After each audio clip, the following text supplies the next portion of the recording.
Wahyu Astabrata.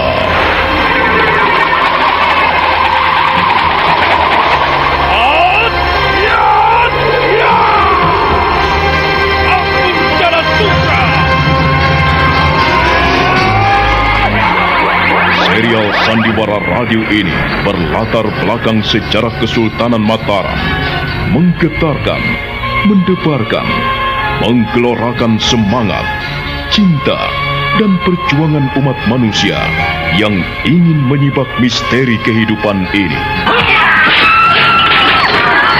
Cerita ini ditulis dan diolah oleh Bu Nergis Muriono, pengarah cerita dan naskah Agung Bahrodi, ilustrasi musik Hari Sabar, teknik dan montase Jenny Mumu, dengan sutradara Ferry Fadli.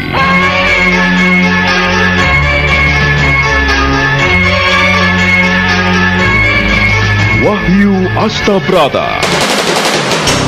Kali ini mengetengahkan episode ke-8 dengan judul Dewi Kesuma.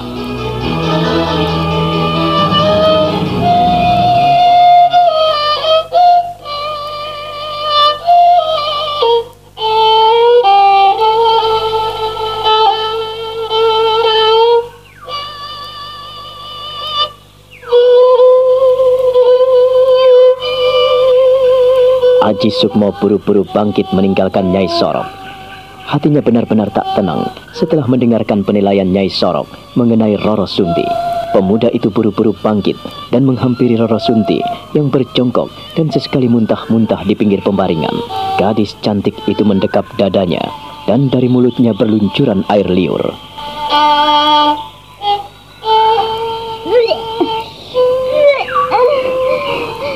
Roro Sunti, bicaralah padaku. Apa yang terjadi padamu, Roro Sunti? Katakanlah. Roro Sunti, dapatkah aku membantumu? Baiklah. Kau memang benar-benar tidak mau bicara padaku. Baiklah, Roro Sunti. Aku tidak akan memaksamu. Aku tidak akan mendesakmu. Namun, aku turut bertanggung jawab atas dirimu. Roro Sunti, pendamlah dan simpanlah dalam hatimu. Aku pamitan kepadamu. Aku akan pergi. Oh, kau, Roro Sunti. Andaikan kau tahu hatiku, Kakang Sukmo. Aku mencintaimu. Aku sangat mengasihimu. Tetapi aku tidak layak. Aku tidak layak, Kakang. Hidupku telah hancur. Kakang ingin sebetulnya aku mempersembahkan segala-galanya untukmu. Tetapi Kakang. Roro Sunti, aku tahu kepedihan hatimu. Aku ingin mencari jalan keluar, tetapi aku juga butuh bantuanmu. Aku hanya mengharapkan kau mau bicara kembali padaku. Bicaralah padaku atau pada nenek. Janganlah kau menghukum dirimu sendiri. Kau tidak salah. Kau tidak salah. Aku tidak tahu harus bicara apa kepadamu. Tetapi kesalahan ayahmu tak bisa kumaafkan. Kakang Sukmo, betapa perih hati. Apabila kau tidak mau berbicara kepada kami, lalu apa yang harus kami lakukan? Lebih baik penderitanya aku telan sendiri. Aku titip Roro Sunti. Kau mau kemana, Ger? Kau mau kemana? Nek, aku mohon pamit. Aku akan pergi. Aku ingin mencari jalan keluar. Dan aku ingin mencari jawaban apa yang sedang dialami Roro Sunti. Ger. Roro Sunti, kuatkanlah hatimu. Jagalah dirimu baik-baik. Kau bersama nenek di sini. Linglung. Apa mau? Apa? Aku titip nenek dan Roro Sunti. Ku minta kau jangan pergi kemana-mana sampai aku kembali lagi ke sini. Kau mau kemana, Mo? Oh, aku ikut, Mo. Jangan tinggalkan aku di sini, Mo. Kau telah mendengarkan semua percakapan kami. Kumohon kau sedikit mengerti. Tapi, Mo, kumohon, Linglung. Kumohon kesediaanmu. Aku ingin kau tetap di sini. Aku akan pergi. Percayalah, aku akan segera kembali. Kumohon kau jaga nenek dan Roro Sunti. Kau mengerti? Iya. Tapi janji ya Mu ya, kau balik lagi ke sini ya. Iya, ya. Aku akan balik lagi ke sini. Iya, Angger. Oh, kau ini mau kemana? Tak ada jalan keluar yang lebih baik selain aku kembali ke Tratak. Aku akan mencari keterangan siapa yang telah merusak Roro Sunti. Aji Sukmo kemudian membalikkan tubuh dan meninggalkan semuanya. Dia tidak menoleh lagi. Dia berjalan cepat dan melompat lenyap di balik gerumbul hutan lebat.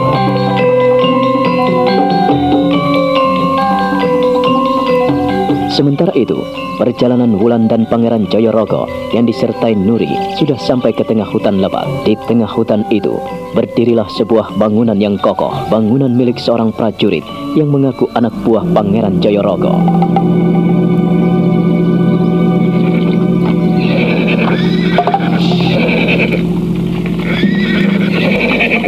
Kita tidak bisa membawa kuda sampai ke depan rumah itu, Kanjeng Pangeran. Iya, aku mengerti. Ampunkan hamba, Tuan, Kanjeng Pangeran. Biarlah hamba yang menjaga kuda-kuda Tuan. Baiklah, kau tinggal di sini menjaga kuda-kuda kita. Aku bersama Pangeran akan menuju ke rumah itu. Baik Tuan. Ampunkan hamba Kanjeng Adipati.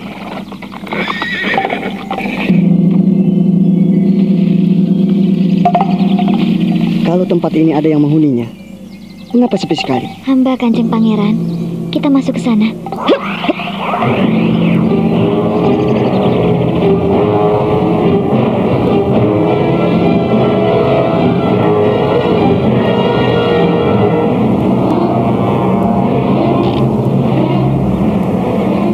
Tidak terkunci, Kanjeng Pangeran? Rumah ini kosong. Kosong melompong. Kita tertipu. Kanjeng Pangeran, demi Yang Maha Kuasa, saya bersumpah, hamba melihat kawanan perampok itu lari ke sini dan mereka tinggal di sini. Tetapi di sini tidak ada siapa-siapa. Kanjeng Pangeran, hamba berjanji akan membongkar semua perampokan ini. Iya, hamba berjanji. Sebetulnya aku ingin sekali bertemu dengan perampok-perampok itu. Tapi Kanjeng Pangeran, kita membutuhkan banyak prajurit pilihan untuk mengepung daerah ini. Setidak-tidaknya, Kanjeng Pangeran sudah tahu di mana pos-pos para perampok itu. ya, aku mengerti.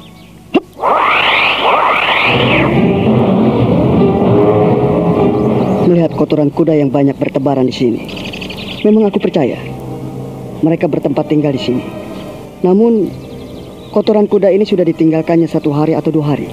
Hamba akan melacaknya, Kanjeng Pangeran. Kanjeng Pangeran tidak perlu gelisah. Aku percaya kepadamu, Wulan. Kanjeng Pangeran. Ada apa? Apa yang kau lihat? Kita ke sana, Kanjeng Pangeran. Oh, Kanjeng Pangeran. Jagat Dewa Betoro. Pangeran Jayorogo dan Wulan terkejut sekali. Mereka tidak tahu harus berbuat apa karena melihat 3 ekor kuda lenyap dari tempatnya. Bahkan Nuri pun lenyap. Mereka tidak tahu kemana Nuri dan 3 ekor kuda lenyap dari tempatnya. Kita terjebak, Kanjeng Pangeran. Penjahat-penjahat itu harus kuringkus. Aku tak bisa membiarkannya ugal-ugalan di wilayahku. Hati-hati, Kanjeng. Kita harus pergi dari sini. Kita dalam bahaya. Baiklah, kita pergi dari sini. Pangeran Jayorogo pun akhirnya mengikuti Wulan. Mereka meninggalkan hutan itu dengan cemas.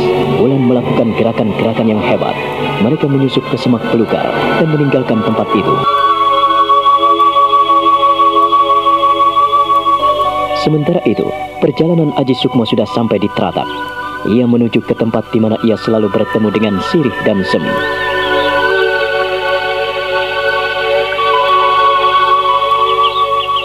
Kami tidak tahu kemana saja selama ini kau pergi.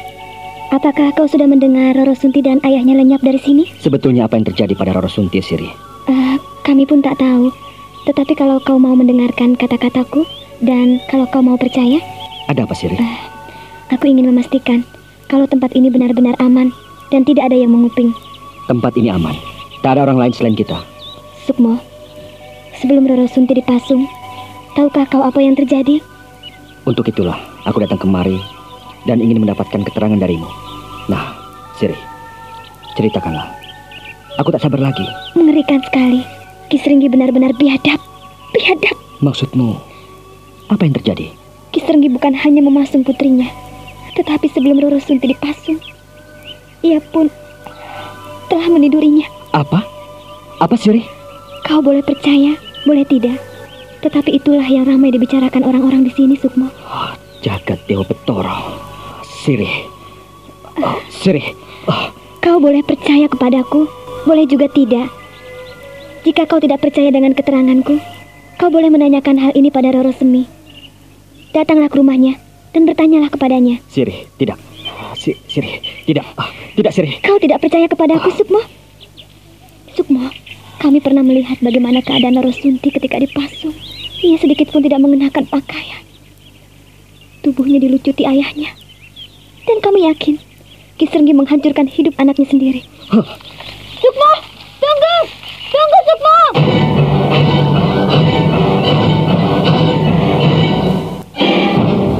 Aji Sukmo sungguh tidak bisa menerima keterangan Sirih. Dia tidak percaya. Dia berjalan tergesa-gesa meninggalkan Sirih. Tetapi gadis jelita itu berlari-lari kecil mengikutinya dari belakang. Sukmo, tunggu! Sukmo, tunggu! Dengarkan aku! Dengarkan aku, Sukmo! Dengarkan aku, Sukmo! Sukmo, dengarkanlah dulu! Dengarkanlah! Apa yang akan kau ceritakan kepadaku lagi, Sirih? Kau nampaknya tidak mau percaya dengan apa yang kuceritakan kepadamu. Terserah. Tetapi, sekali lagi, dengarkanlah dulu aku, Sukmo. Aku tidak mengerti dengan apa yang kau ceritakan. Aku sendiri tidak percaya, Sukmo. Iya, sungguh. Tetapi, kau bisa mendapatkan keterangan dari orang-orang yang ada di tempat ini. Aku tidak berbohong kepadamu. Kekejian semacam itu akan membuahkan karma. Dan orang seperti itu akan ditolak di neraka. Akan ditolak di surga. Dan ia akan menjadi narwastu. Akan menjadi roh gentayangan. Sukmo, kumohon kau mendengarkan aku. Aku dengarkan apa yang kau ceritakan. Untuk itulah, aku tak bisa berlama-lama. Sukmo, kau marah padaku? Aku tidak marah kepadamu. Tetapi aku harus menyelesaikan pekerjaanku. Sukmo, aku ingin kepastian. Kau tidak marah kepadaku. Kau tidak dendam kepadaku. Dan kau mau percaya dengan apa yang kuceritakan. Aku tidak marah kepadamu, Sirih. Aku tidak dendam. Dan aku percaya dengan apa yang kau ceritakan. Dan kau tidak mau mendengarkan bagaimana nasib Ki Srenggi? Kali ini Aji Sukmo terpaksa menahan diri. Ia terasa lemas.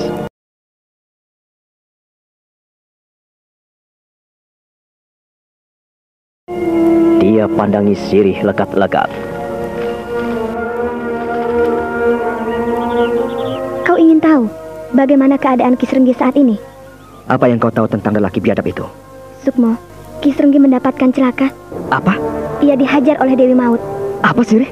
Ki Srenggi meninggalkan rumahnya setelah terluka parah. Ia mungkin melarikan diri atau bahkan mati. Dari mana kau tahu, Sirih? Dari mana? Semua orang tahu, Sukmo. Karena hampir seluruh desa ini menyaksikan pertarungan hebat antara Dewi Maut melawan Ki Srenggi. Ki Srenggi kewalahan. Pedangnya patah berantakan, hanya dijepit dengan ujung jemari Dewi Maut. Sementara goloknya dirampas oleh Dewi cantik itu. Jagat Dewa Batara. Mungkinkah ia Wulan? Tapi... Siapa, Sukmo? Kau mengenalnya? Kau sudah bertemu dengan sahabatmu itu? Kau sudah bertemu dengan Dewi Maut? Dan siapa Wulan itu? Siapa, Sukmo? Tidak, Sirih. Tidak, maaf. Aku harus pergi. Sukmo, tunggu dulu. Kau jangan pergi. Aku ingin tanya kepadamu. Kau tahu kemana Roro Sunti pergi? Dan di mana ia tinggal sekarang? Atau siapa yang menculiknya, Sukmo? Katakanlah, siapa yang menculiknya? Kau tahu, Sukmo? Sirih, aku tidak tahu. Aku tak tahu di mana Roro Sunti berada. Justru aku kemari untuk mencarinya. Sukmo, tega sekali kau buru-buru meninggalkanku. Kau melupakan persahabatan kita? Sirih, aku harus melakukan sesuatu. Sukmo, kau tidak mau menjenguk Semi? Ada apa dengan Semi? Ia sakit, Sukmo. Apa? Semi sakit? Iya. Roro Semi sakit karena memikirkan sepupunya. Ia memikirkan nasib Sunti. Aku sendiri tidak tahu apa yang harus kulakukan. Aku tidak mampu melakukan apa-apa. Jagat Dewa Betara. Sirih, percayalah. Aku akan menengoknya. Tetapi tidak untuk saat ini, Sirih. Izinkan aku pergi. Maafkan aku. Dan terima kasih atas semua keteranganmu itu. Siri, aku akan selalu menemuimu di sini. Percayalah. Terima kasih. Sekali lagi terima kasih atas keteranganmu itu.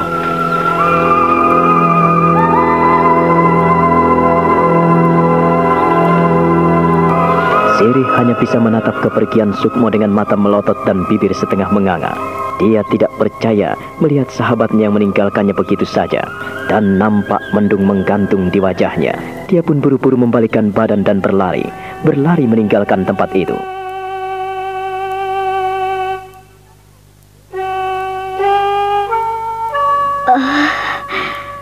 Kau bertemu dia? Kenapa kau tidak mengajaknya ke sini, Siri? Aku telah mengajaknya ke sini, Semi.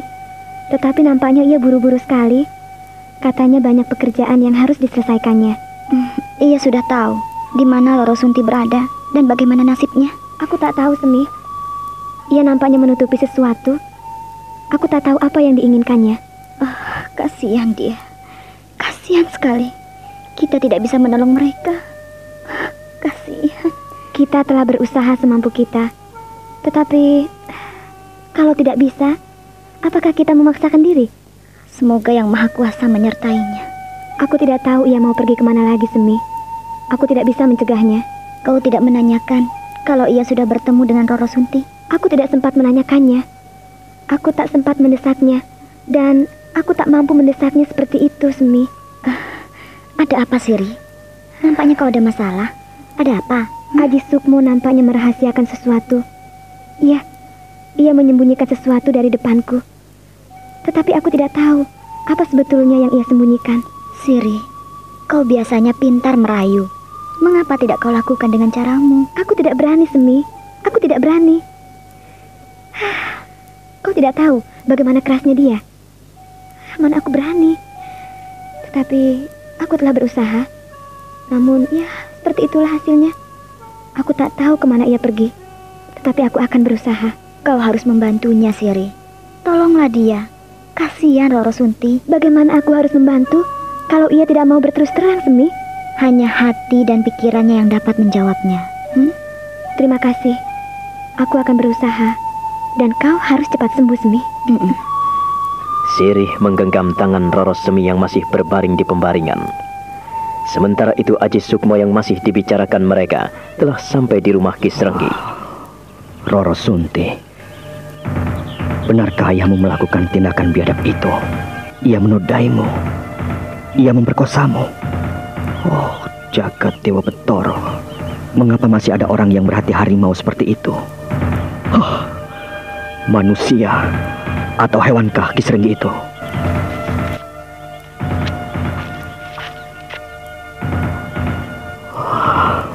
Di tempat inilah semangat hidupmu hancur, Roro Sunti. Di tempat inilah harapanmu punah dan kau menjadi gila. Kalau aku tidak memikirkan siapa diriku, aku sudah membunuh ayahmu.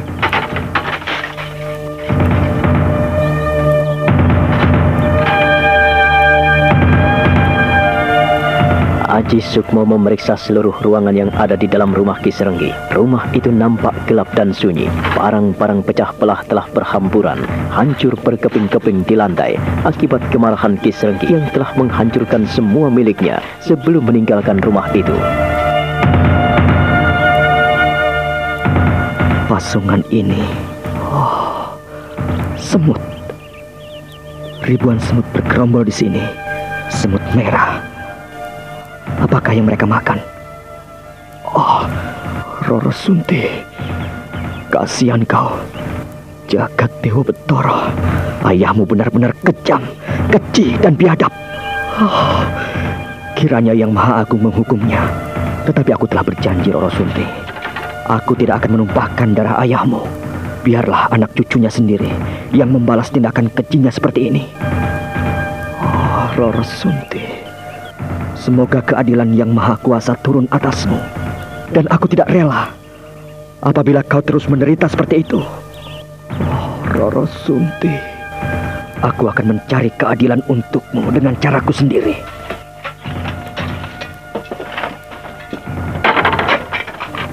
Duh, Gusti Yang Maha Agung, Jangan sampai ada anak cucuku yang menjadi biadab dan keji seperti Krisenggi, yang memasung dan menodai anaknya sendiri.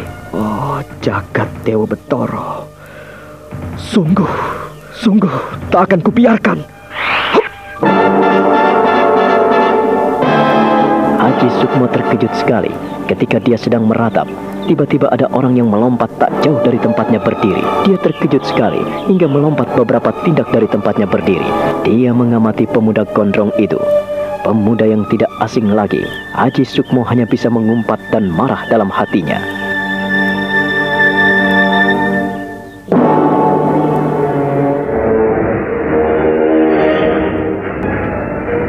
Gila kau. Mengapa kau kesini, Linglung? Jangan marah, Mo. Yang baik. Sama sahabatnya marah melulu. Kalau kamu marah terus, kamu cepat tua loh, Mo. Bukankah aku bilang, ku mohon kau menunggu nenek dan Roro Sunti? Mengapa kau sampai kesini? Mengapa?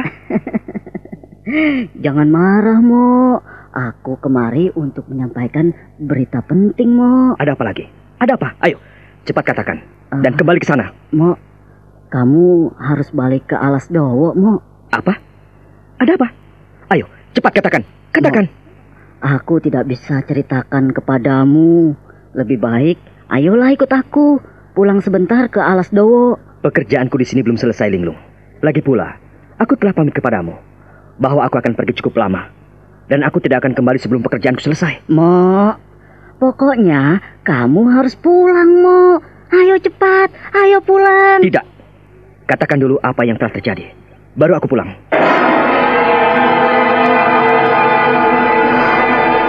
Aku tidak bisa hidup seperti ini. Masa depanku telah hancur. Harapanku telah punah. Aku tidak bisa hidup di sini, Kakang Sukmo. Ampunilah aku. Selamat tinggal. Roro Sunti! Apa yang kau lakukan? Apa yang kau lakukan? Oh, jagat Dewa Batara. Aduh, ini tanganmu berdarah. Apa yang kau lakukan? Mengapa kau siksa dirimu sendiri? Kenapa, Ger? Walah, Lung! Sini, Lung! Kesini, Lung! Tolong, Lung! Tolong, sini! Ada apa? Cepat, tolong nenek, sini! Jadi, Roro Sunti akan bunuh diri? Iya, Mo. Iya, akan bunuh diri, Mo. Sudah berkali-kali kami mencegahnya, Mo. Kupikir kau harus pulang dulu, Mo. Berilah dia kepercayaan. Setelah itu, kau boleh pergi. Aku tidak bisa pulang, Linglung. Mengapa hatimu sekeras batu, Mo? Tolonglah kami, Mo. Aku tidak bisa peringatkan dia. Iya, anggap aku ini orang gila, Mo. Nyai Sorok pun tidak bisa. Yang bisa hanya kamu, Mo. Ayolah, Mo, pulang, ayo. Kau mendesakku, Linglung? Tidak begitu, Mo. Tetapi ini demi kekasihmu, Mo. Linglung, kalau aku kembali ke Alas Dowo, akan banyak waktu yang tersita dan terbuang percuma. Sementara ada pekerjaan yang lebih penting yang segera akan kulakukan. Katakanlah pada Nyai Sorok. Katakanlah pada nenek. Aku belum bisa pulang. Tidak bisa begitu, Mo. Kau harus kasihan pada Roro Sunti. Berikanlah ia kepercayaan supaya ia tidak bunuh diri lagi, Mo. Kalau ia mau bunuh diri lagi, bagaimana, Mo? Aku kan butuh tidur, Mo. Butuh istirahat, butuh mandi. Kalau pas aku tidak ada, bagaimana, Mo? Bagaimana? Ayo, pikirlah, Mo. Pikir. Ayolah pulang, Mo. Kau mendesakku, Linglung. Baiklah, aku pulang. Begitu, Mo.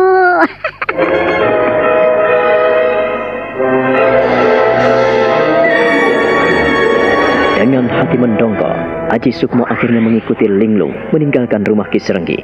Mereka berlompatan di antara semak belukar, di antara pohon-pohon rindang. Mereka melesat dari pohon satu ke pohon yang lain, bagaikan monyet-monyet yang sedang berkejaran. Sementara itu, Roro Sunti masih dalam asuhan Nyai Sorok. Gadis itu tetap diam dan membisu, tidak menjawab sedikit pun apa yang dikatakan oleh Nyai Sorok. Bahkan gadis itu berhari-hari tidak mau makan.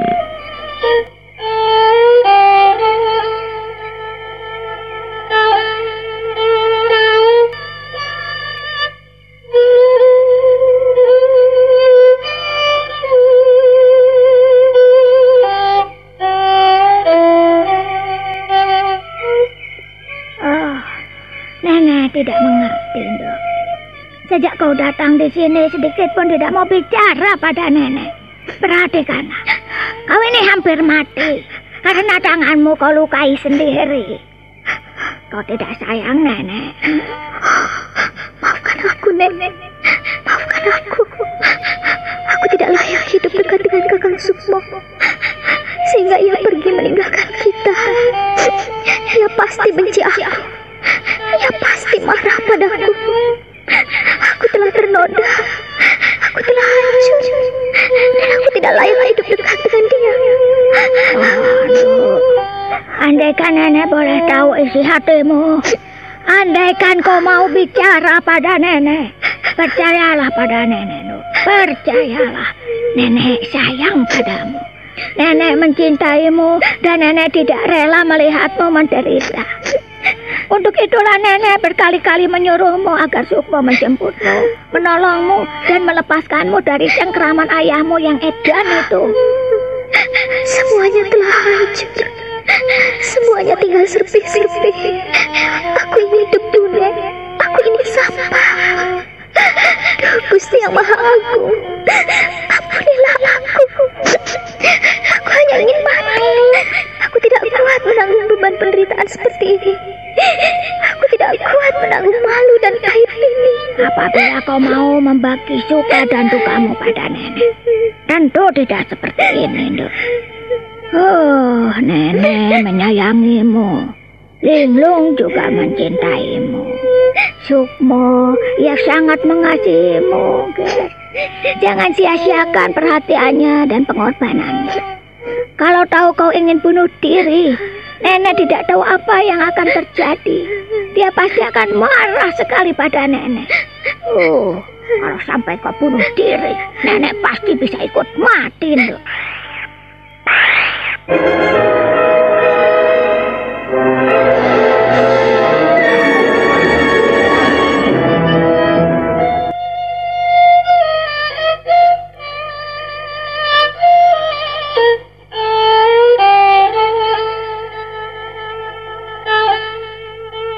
Roro Sunti terjaga. Nyai Sorok girang ketika tahu siapa orang-orang yang melompat dan mendekatinya. Linglung dan Aji Sukmo telah berdiri di dekat mereka.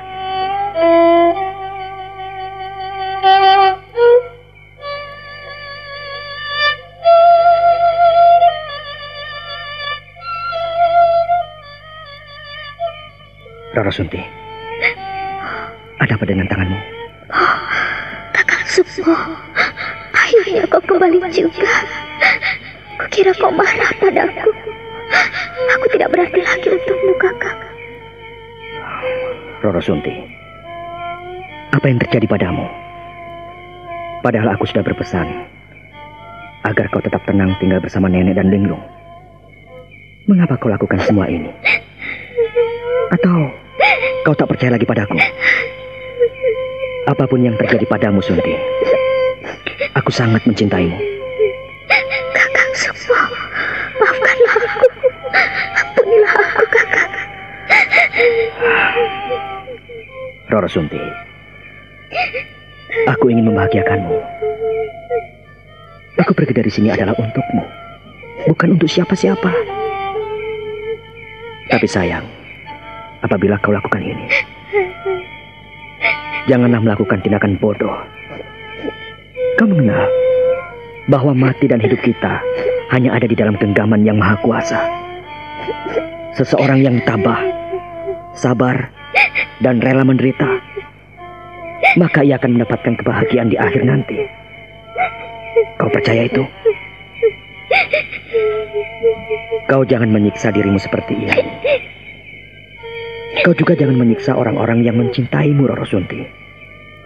Nenek, Linglung, aku mengasihimu, Sunti. Menyayangimu, mencintaimu. Dan kau tega membiarkan orang-orang di sekelilingmu dengan membisu 1000 bahasa. Ku dengar dari Linglung, beberapa hari kau tidak makan. Kenapa? Atau kau tidak suka dengan talas hutan? Tak suka dengan makanan ikan kali? Tak suka dengan pucuk-pucuk daun hutan? Kalau kau tak suka, baiklah. Akan kucarikan beras dari kampung. Akan kumintakan pada Sirih dan Rorosmi. Terima kasih. Karena kau mau menangis di depanku. Artinya, kau pun mencintaiku. Dan kau memperhatikan nenek, linglung, dan semua orang yang mengasihimu. Roro Sunti, percayalah, aku mengasihimu lebih dari siapapun. Kau amat berarti dalam hidupku, Roro Sunti. Percayalah, aku pergi hanya untukmu. Roro Sunti, jangan melakukan tindakan yang bodoh lagi ya. Aku sudah tahu siapa yang menghina hidupmu. Tetapi percayalah padaku. Dengarkan baik-baik. Aku mencintaimu.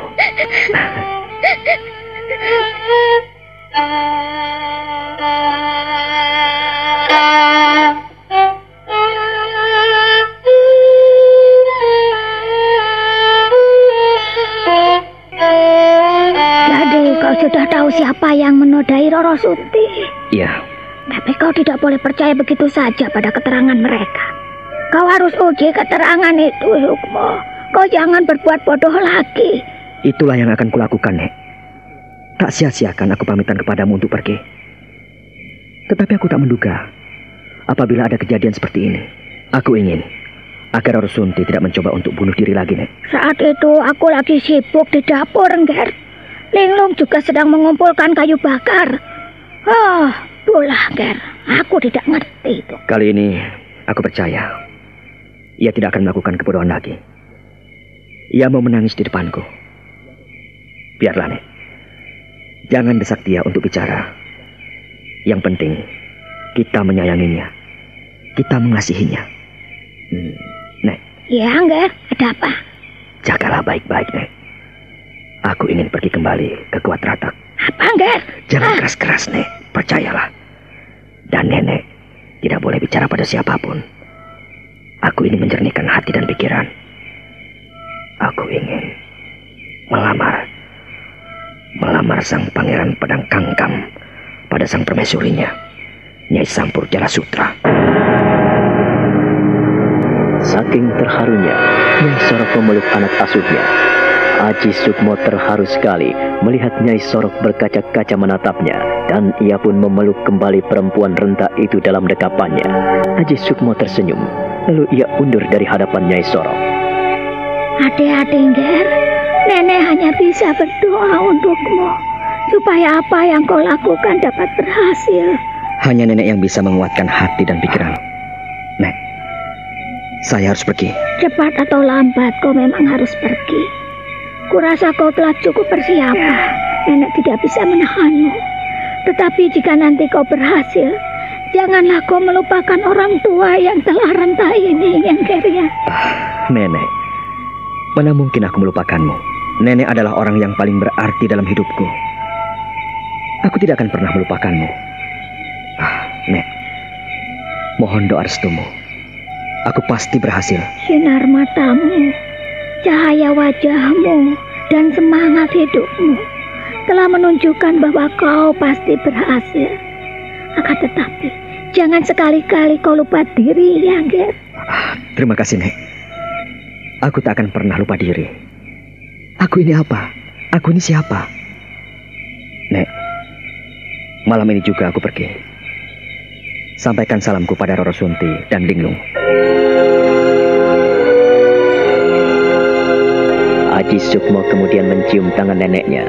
Ia pun pergi perlahan sambil mundur, lalu membalikkan tubuhnya dan pergi meninggalkan gubuk Nyai Sorok. Makin lama makin jauh, sebelum akhirnya lenyap dalam kegelapan malam dan kerimbunan hutan. Sementara itu, Wulan terus melacak 3 ekor kuda dan seorang penduduk yang habis dirampas oleh kawanan perampok. Ia memeriksa daerah sekelilingnya penuh kewaspadaan. Kurang ajar. Dia benar-benar tidak meninggalkan bekas. Aku harus membuka rahasia komplotan ini. Ya, aku akan membongkarnya. Aku tidak akan membiarkan orang-orang bertindak biadab. Bulan.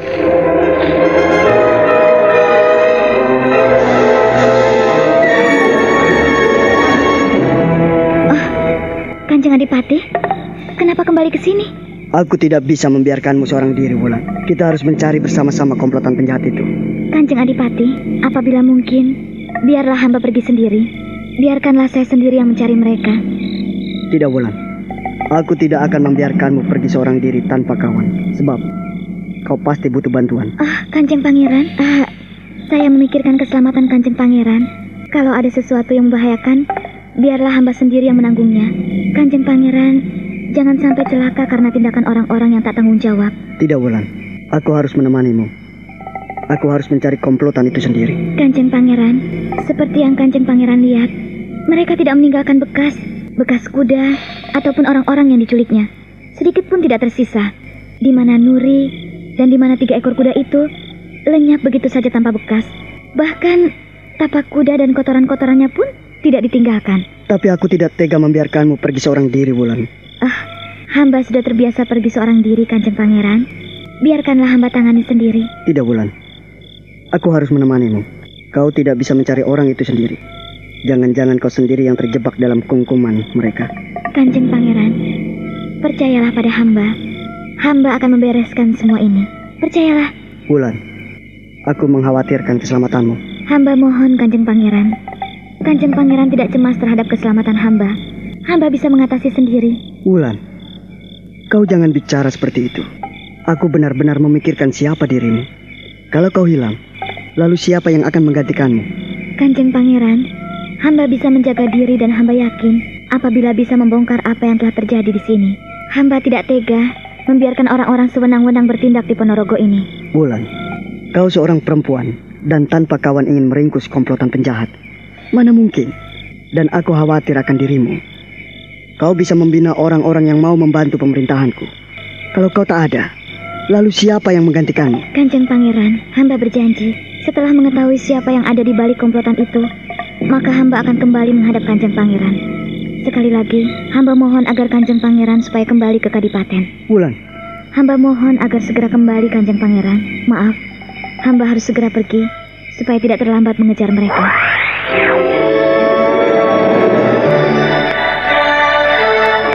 Dengan cepat Wulan melesat dan lenyaplah di balik kegelapan malam di antara hutan dan semak belukar.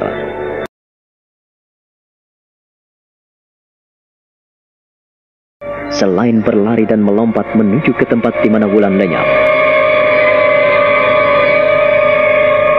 Sementara itu, Aji Sukmo sudah sampai di Gua Teratak. Jejaka itu duduk bersila tepat di mulut gua sebuah lubang di Gua Teratak.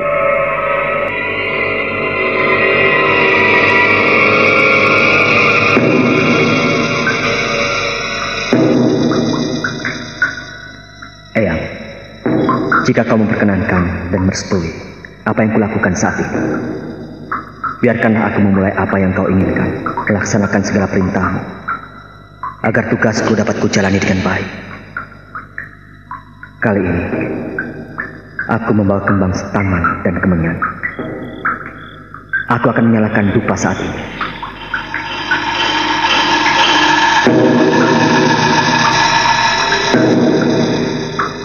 Bila tiba saatnya nanti, kau harus bisa mempertemukan Kiai Pedang Kangkam dengan Nyai Sampur Jalasutra. Hanya orang yang memegang pusaka Kiai Pedang Kangkam yang dapat mengambil Nyai Sampur Jalasutra, Nger. Mudah-mudahan suatu saat nanti kau akan dapat mempertemukan kedua pusaka.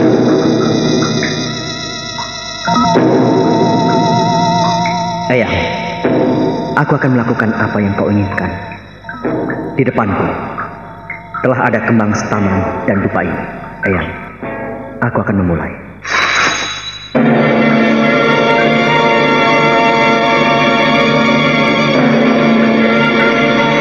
Kembang setaman telah berada di depan Aji Sukmo. Dia pun kemudian menyalahkan kemenyan penuh hikmat. Asap dupa mengepul dan bau harum memenuhi suasana di Gua Teratak. Pusaka Kiai Pedang Kangkam yang telah dihunus nampak pamornya yang hijau.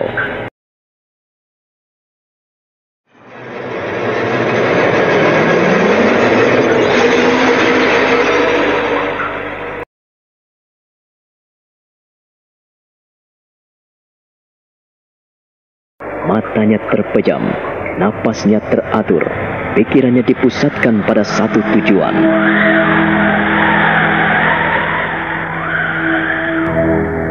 Ger, Dewi Kusuma.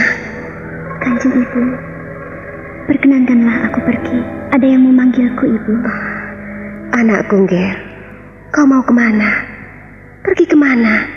Ada yang memanggilku, Kanjeng Ibu. Aku harus pergi menemuinya.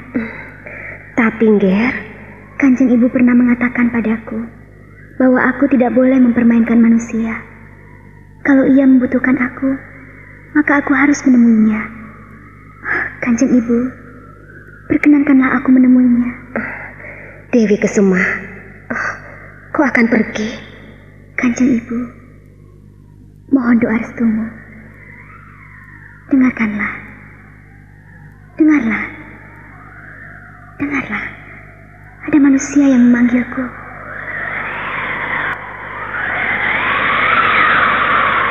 Dewi Kusuma, datanglah. Datanglah Dewi Kusuma. Hai penghuni alam prayangan, dengarkanlah seruanku.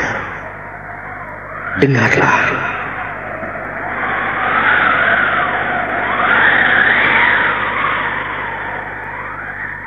Kanjeng Ibu, dengarlah itu.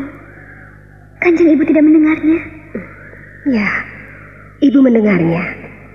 Tapi Kanjeng Ibu tidak merelakan Kusuma pergi menemuinya.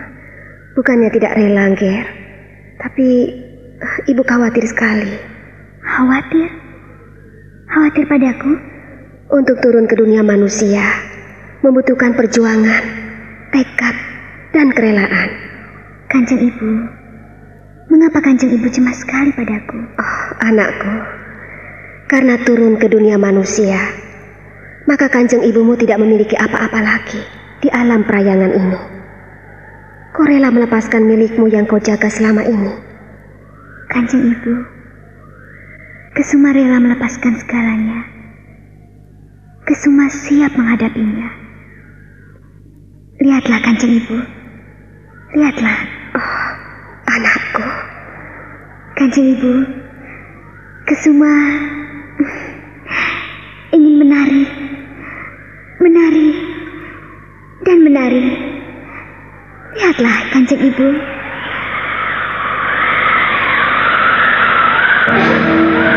Dewi Kusuma melakukan gerakan-gerakan indah gemulai bagaikan menari.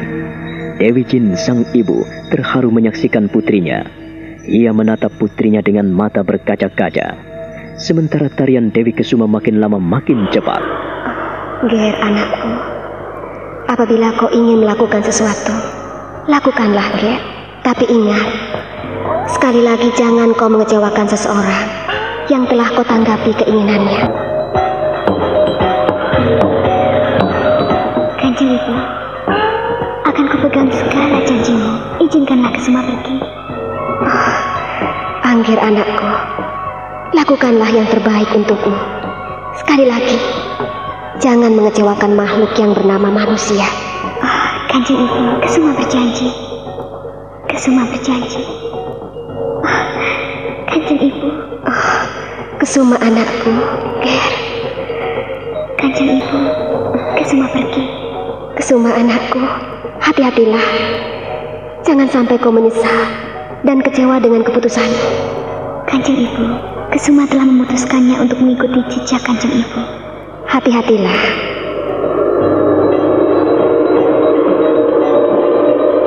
Dengan satu lambaian tangan, maka Dewi Kusuma lenyap dari hadapan ibunya. Ia pergi meninggalkan istana prayangan menuju ke Matratat, di mana Aji Sukmo duduk bersusu dan hikmat sekali. Pemuda itu duduk bersila menghadapi dupa mengepul, kembang staman, dan sebilah pusaka sakti Kiai Pedang Kangkam yang tertancap di depannya.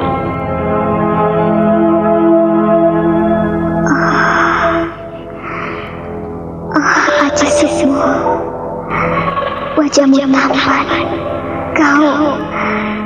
Kau duduk bersila menghadapi setangki bunga setaman, dupa yang mengepul, dan sebilah pusaka. Pusaka itu, aku harus tahu. Aku harus membenarkan apa yang kulihat ini.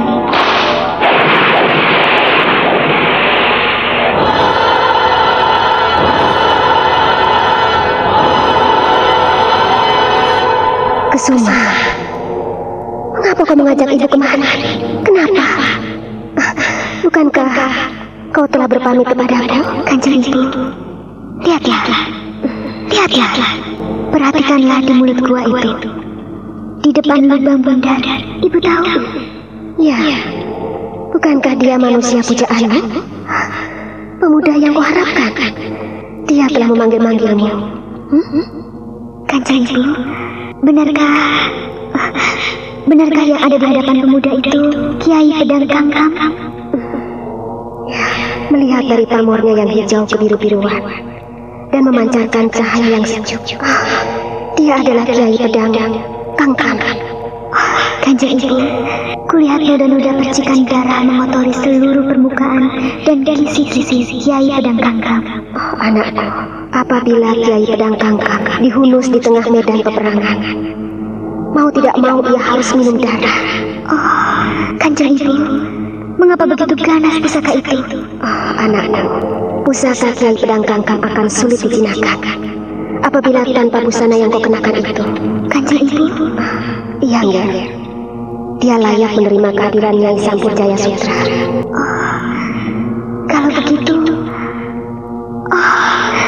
Kanjeng Ibu, aku harus selalu ikut dengannya. Aku akan selalu menyertainya. Benar, Kanjeng Ibu? Tidak harus ikut, Nger. Seperti yang pernah kau lihat dalam kehidupan ibu. Kanjeng Ibu tidak pernah ikut Ramamu. Ya, Kanjeng Ramamu selalu pergi dan meninggalkan ibumu. Seringkali ia mengajak ibumu, tetapi Kanjeng Ibu tidak pernah ikut. Karena ibu tahu, dunia Ramamu lain dengan dunia ibumu. Lain dengan dirimu, Ger. Kau bisa ikut Ramamu, bisa ikut pula dengan ibumu. Kanjeng Ibu, seandainya aku menikahinya, Kanjeng Ibu memperkenankannya. Kau adalah anakku satu-satunya, Ger. Bagaimana aku tidak menuruti apa yang kau inginkan? Ger Kusuma anakku, ku minta kau hati-hati dan berusaha menahan diri. Kesuma patuh pada Kanjeng Ibu. Apa yang Kanjeng Ibu inginkan akan Kesuma lakukan. Kau boleh menentukan semua pilihannya, tetapi bukankah masa ujian belum selesai? Iya, Kanjeng Ibu. Kesuma tahu Aji Sukmo harus duduk di sana 40 hari 40 malam untuk mendapatkan apa yang diinginkannya. Ibu mohon agar kau tidak mempermainkannya. Ya? Iya, Kanjeng Ibu. Izinkanlah Kesuma mengujinya. Kesuma, kau harus membicarakan hal ini pada Ramamu. Kalau tidak, nanti ia akan marah. Kau harus menemui Ramamu, Ger. Ayo, temuilah. Baiklah, Kanjeng Ibu.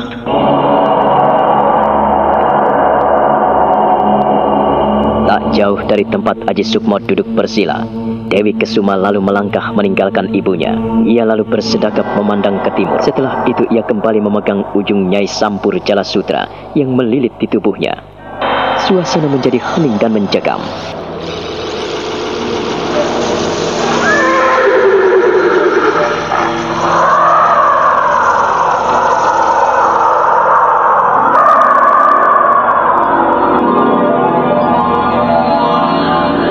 Anakku Dewi Kesuma, mengapa kau panggil Ramamu? Kanjeng Romo, aku ingin sedikit bertanya pada Kanjeng Romo. Apa yang kau inginkan, Kesuma? Kanjeng Romo, perhatikanlah pemuda yang duduk bersila di mulut gua teratak itu, yang duduk bersila di depan lubang bundar di gua teratak itu. Iya. Ada apa dengan pemuda itu, anakku? Kanjeng Romo, pemuda itu namanya Aji Sukmo. Dia mirip sekali dengan Kanjeng Romo. Kanjeng Romo dulu juga pernah duduk bersila di sana, bukan? Kesuma, nampaknya waktumu telah dekat. Ya, seseorang telah menjemputmu. Kacang pancen ora ninggal lancar. Apa yang dilakukan orang tua pasti akan menurun pada anak-anaknya. Ya, pemuda itu mencari apa yang pernah Ramamu cari waktu itu. Dia meminangmu, anakku. Kesuma tahu, Romo. Tapi perkenankanlah Kesuma mengujinya. Iya, Ramamu tahu kau memang perlu menguji kesetiaan pemuda itu. Tetapi dengan pusaka Kiai Pedang Kangkam yang menancap di hadapannya, ia menunjukkan rasa tanggung jawab, anakku. Pusaka Kiai Pedang Kangkam itu syarat utama dan paling utama untuk meminangmu. Artinya, Kanjeng Romo menginginkan agar aku menerimanya, begitu? Dia adalah manusia biasa yang ingin mencari kesempurnaan, anakku. Dia bisa sejalan dan seiring denganmu, tetapi kau harus sadar akan keberadaanmu. Hidup bersama dengan makhluk yang bernama manusia tentu saja memiliki adat dan kebiasaan yang lain. Kau tahu siapa pemuda itu, Ger? Kanjeng Romo, dia adalah putra Kiwari dan Niwari. Dia cucunya Ki Wulu. Dia murid Ki Gunung. Dia murid Nyai Sorok. Dia juga murid dari Ki Tayi yang telah memberikan Kiai Pedang Kangkam padanya. Pengetahuanmu seluas cakrawala. Seluruh alam kajiman tak ada yang menandingi kepintaran anakku. Kau bukan hanya bisa memandang cakrawala, tetapi kau mampu menembus cakrawala itu sendiri, anakku. Ternyata kau telah jeli melihat siapa yang memanggil namamu, siapa yang mengharapkan kehadiranmu, Dewi Kesuma. Kanjeng Romo jangan memujiku, nanti aku jatuh. Kesuma, anakku, seorang perempuan sejati, dia tidak akan tergoda oleh pujian. Dia juga tidak bangga oleh sanjungan. Dia tidak akan goyah oleh sanjungan dan pujian pemuda-pemuda yang memujinya. Tetapi seorang gadis yang jatuh oleh pujian, maka ia tak memiliki kepribadian. Dia akan mudah jatuh terperosok karena tidak mengenal dirinya sendiri. Kanjeng Romo, apakah Kesuma termasuk yang kedua? Kesuma, anakku, kau adalah gadis yang berkepribadian. Kau tahu siapa dirimu hingga kau selalu menguji siapa yang mengundang kehadiranmu. Dan kau tidak akan membiarkan begitu saja orang-orang menguraikan busanamu. Sampur Jala Sutra adalah sukmamu, dan kau tidak bisa melepaskannya begitu saja. Ramamu mengizinkan kau menguji pemuda itu. Kanjeng Romo, dia akan kubiarkan duduk 40 hari 40 malam lamanya, tanpa makan, tanpa minum, tanpa tidur. Kalau dia berhasil, maka aku akan memberikan kesanaku. Mengapa Kanjeng Romo tertawa? Apakah Kesuma salah? Kesuma lucu? Jikalau kau lepaskan busanamu, kau serahkan busanamu, apakah kau sudah siap, Ger? Kau sudah mengerti apa yang akan terjadi kemudian? Iya, artinya Kesuma harus mengabdi kepadanya, Kanjeng Romo. Bukan, Ger. Bukan hanya mengabdi, anak, tetapi kau tidak akan pernah bisa menuruti keinginan dan kemauanmu sendiri tanpanya. Oh, Kanjeng Romo. Sebelum melakukan sesuatu, butuh pertimbangan dan pemikiran yang masa, anakku. Taruhlah kau bisa hidup dalam dua alam yang berbeda, tetapi pada hakikatnya kau akan menempuh satu hal yang harus kau lalui. Hidup dengannya, antara Kesuma dan Sukmo. Dia tidak akan pernah mengerti kehadiranmu, Ger. Oh, Kanjeng Romo, sampai sejauh itukah? Iya, barangkali sejauh itu, Ger. Kemari, perhatikanlah, Ger. Perhatikanlah. Lihatlah ke angkasa. Dewi Kesuma mengikuti apa yang diinginkan Kanjeng Romonya. Joyo Kusumo menudingkan tangan ke angkasa, dan di sana tampak bintang ke bintang bertaburan. Bintang-bintang yang bertaburan bagai mutiara yang tersebar di atas permadani hitam. Dewi Kesuma terenganga, tercengang melihat kebesaran alam raya.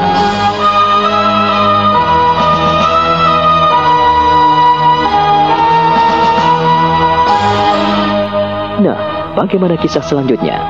Saudara pendengar, silahkan menunggu seri berikutnya dalam serial Wahyu Astabrata ini. Sampai jumpa.